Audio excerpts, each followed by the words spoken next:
জীবন সবসময় সহজ রাস্তা দেখায় না। কখনো হঠাৎ করেই চুলা নিভে যায়, আর দায়িত্ব এসে দাঁড়ায় দরজার সামনে। আজও তেমনই একটা দিন ছিল। কারেন্টের চুলাটা নষ্ট হয়ে গেল। গ্যাস নেই, কিন্তু বাসায়ও মেহমান। এক মুহূর্তের জন্য মনে হয়েছিল আজ হয়তো পারবো না, কিন্তু না, থেমে থাকা তো আমার স্বভাব না। একটা ছোট্ট মিনি রাইস কুকার আর একগুচ্ছ অদম্য ইচ্ছা, এই ছিল আমার সম্বল। একটা একটা করে ডিম ভাজলাম, মাছ ভাজলাম, ডাল ফুটালাম, বেগুনে দিলাম সোনালি রং।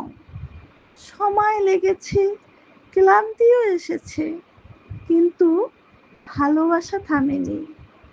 কারণ আমি জানি, মধ্যবিত্তের ঘরে অভাব থাকতে পারে, কিন্তু আন্তরিকতার কোনো ঘাটতি থাকে না।